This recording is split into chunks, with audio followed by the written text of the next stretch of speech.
You know, I have some of the most fantastic memories about Culture Come Home.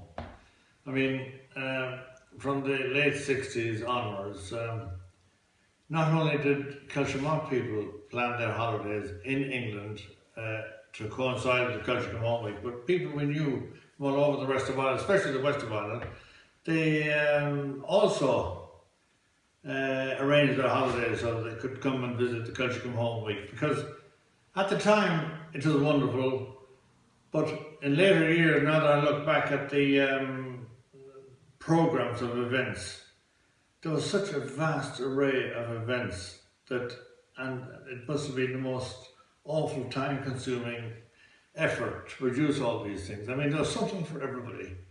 If anything, there was probably too much because it was confusing in the end. Nothing really clashed with one another, but there were so many things you really didn't know what to do, you were too tired by the end of the time, so you had to kind of program your visits so you wouldn't be worn out by the end of the day. But it really was absolutely incredible. As an example, my wife comes from Killucan near Mullingar. Her whole family, and there's a lot of them, would come to Kilshama for the Culture Come Home week. They were that delighted with the whole proceedings. Not just there was a fair bit of drinking, okay. The centre really of the whole operation as regards drinking was the rafter rooms. My great friend Jerry was. Jerry arguably could be said to be the first man who did the singing pub thing in Ireland on a real commercial scale. But the culture, the rafter rooms would be packed to the extent that there wasn't enough room to fit people in, and virtually all the other pubs benefited from that because the overflow visited all the other pubs. But aside from all of the bands, it's absolutely incredible when you think of the quality of the bands that came to a small little town in Kilshama. Absolutely unbelievable. You know, the Joe Dolans and all the big bands. I mean, we all know about the Jim Reeves story and all that, but really that was only a drop in the ocean compared to all these huge bands that came to Kilshama, and they were happy to do so and had great memories about it. You know, it's I suppose it's impossible to pick out any single event that stands out in my memory because there were so many of them. Just to be here was a privilege because unless you've been living in a cave for 20 years, you would meet everybody you knew in Kilshama because they all came from everywhere and they were here. And just being here without even going to the venues where all these things took place, it was a wonderful experience in itself.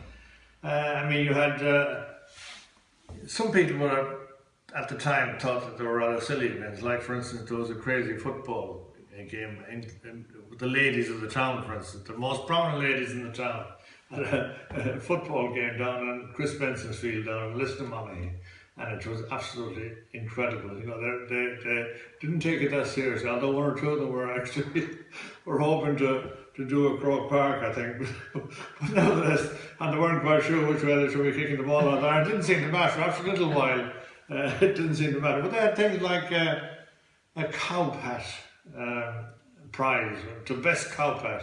Now, there was so much discussion at the time. Well, how do you value a really good quality cow pat?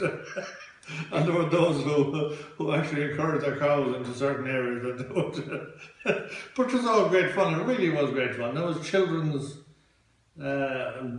events, and the parents enjoyed them more than children, I think, in a lot of cases. My children came from, at the time we lived in London and later moved to Birmingham, but my children came here all the time and loved every minute of it. Not only that, down to the years, English families, because we lived in a very English area, and friends of our children, there were so many of them that came here, and they're still coming here today, people that we knew as children. Friends of our children, no Irish connection whatsoever, and they're still coming here, and we meet them on a regular basis here. And they used to absolutely love all this because there was nothing like this in England. It was quite crazy, really. And of course you had amusements, but the amusements were okay, but there were so many other things, you know, that the whole thing blended and beautifully together. But it's still difficult for me to believe that a handful of people did so much sterling work, and they weren't being paid for this, you know. They did it on a voluntary basis, and it's absolutely incredible. I'm not going to mention names now in case I leave anybody out, because really there was some sterling work done by a handful of people, and looking back at it, it's impossible to understand how they actually did it. I mean, how did they piece it all together? And for the space of 2 weeks, it took a hell of a lot of planning. It was great to see a few months ago the revival of the Culture Come Home Week here. I actually had a friend of mine who was a reporter over from Birmingham, and he was astounded at what he saw.